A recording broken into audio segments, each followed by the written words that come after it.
体制内工资太低，怎么合法的增加收入呢？说实话，当公务员要是在发达地区还好，真要是在3、4线城市，每个月只能拿个3、4千块钱，甚至孩子奶粉钱都不够。所以说能不能干副业能，但要小心，毕竟前几年还有副镇长因为开网约车被处分的。公务员在工作期间是不允许搞副业的，但是呢，在这大把的业余时间是可以搞些合理合规的副业。若做自媒体、写小说，像我们熟知的法医秦明、明朝那些事儿，这些都是体制内作家写的，而且赚的呢还非常可观。二呢，就是开滴滴、送外卖、做代驾，只要不在上班时间做，就没啥问题。这体制内的人都是比较擅长公考培训的，甚至很多机构的老师水平都不一定有你高，可以私下辅导几个考生呢，也是可以的。您好，这里是大时局要闻透视，我是王真。继中国的学历神话破灭，博士、硕士做保安、送外卖后，公务员神话也破灭了。一位网友表示，我朋友叫了一辆车，结果载他的是一位公务员。这位网友的经历令人震惊，叫辆网约车，司机竟然是公务员。曾经人人羡慕，削尖脑袋往里挤的铁饭碗工作，如今为何也下海送外卖了？并且这些在过去被视为不务正业的兼职工作，还得到了中共官方的首肯。中纪委表示，如果公务员生活真的困难，利用下班时间送外卖，原则上不算违纪，但需要得到组织允许。湖南省快媒《湖南日报》则公开发文，鼓励公务员从事副业，例如送外卖、网约车司机、写小说或健身教练等，表示只要不涉及利益冲突，主管知情且不影响本职工作即可。湖南公务员胡先生告诉新唐人，业余跑一跑的都是工资比较低的，都是拿3、4千、4、5千，有2个小孩，又有房贷，实在不够家用的。他在跑外卖，如果你要足够用，那也不会去跑这个东西。在经历了3年疫情封控、房地产市场下挫所带来的冲击后，中国经济持续低迷。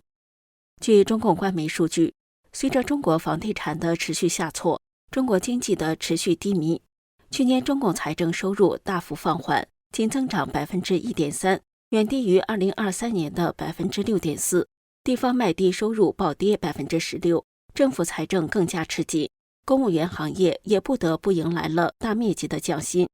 安邦智库在去年6月就曾追踪报道，浙江、江苏、福建、上海、广东，包括深圳、北京等多地的公务员都已收到降薪通知，降幅在 15% 到 20% 之间不等。如珠海地区的公务员年收入降了6万元到8万元，深圳地区降了5万元到10万元，北京和天津的公务员系统也已经完成降薪或明确了降薪计划。广东部分地区公务员也开始缓发补贴。上海的处级官员年薪已从35万元降低到20万元，主任科级公务员年薪从24万元砍到了15万元。浙江机关事业单位人员收入下降约 25%，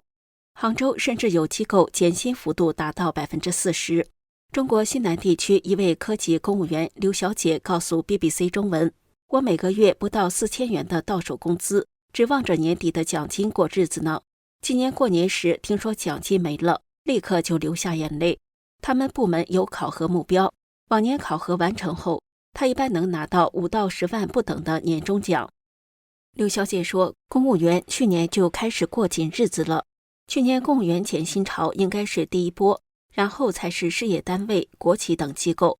另有一些公务员甚至说，他们已经几个月没有领到工资了，许多人只能靠积蓄和借款维持生计，业余时间兼职好几份工作。有网友说，8小时内为习主席服务的工资全打白条，8小时外还要努力从韭菜手里抢夺为人民服务的机会。体制内人员也有属于自己的996、007，新时代的好日子不能只由韭菜独享，习主席实在是太贴心了。在低迷的经济形势下，中共捉襟见肘的财政收入以及长期失衡的中央地方财政关系，减薪这剂苦药也变得越来越难以下咽。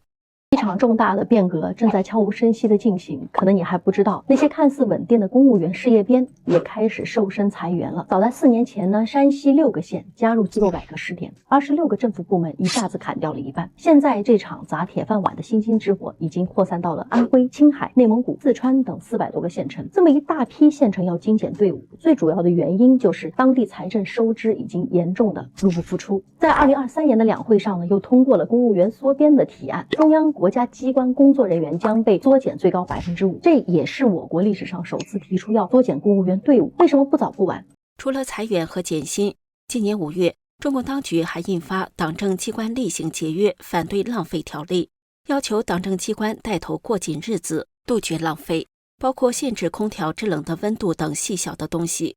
公务接待也降级，只能用食堂菜品，高铁沿线出差不准用专车等。再一次被管理层重点重申，体制内铁饭碗里的饭看来越来越不好吃了。时隔12年5月18日，国务院印发了修订后的党政机关厉行节约反对浪费条例。第二天，人民日报头版头条就发表评论文章，强调各级部门要严格抓好过紧日子的各项制度落实，把有限的财政资金用在刀刃上。厉行节约这个说法最早出现在2013年，当时是为了落实8项规定而出台的政策，但如今重新强调过紧日子政策突然急转弯的答案就藏在最新的财政账本里。2024年全国一般公共预算收入不到22万亿，同比仅增长 1.3%， 但支出却超过了28万亿，增幅 3.6%， 税收收入同比下降 3.4%。今年一季度更严峻，全国一般公共预算收入6万亿，同比下降 1.1%， 支出 7.3万亿，同比增长 4.2%， 企业上交的税收更是下降了 6.8%。 一句话总结就是收入在减少，支出在增加。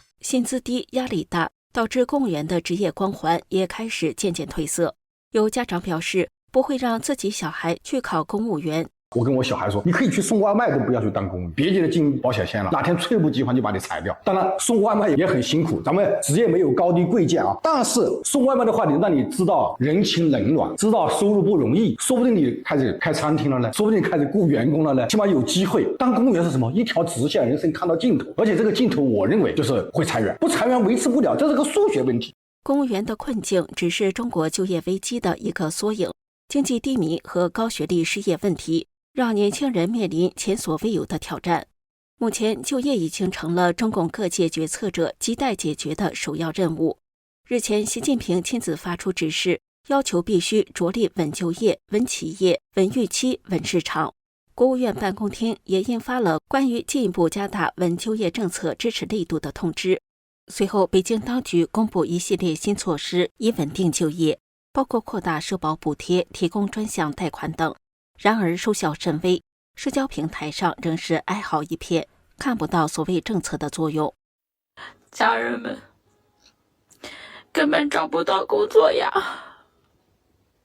辛辛苦苦读了个985研究生，根本找不到工作。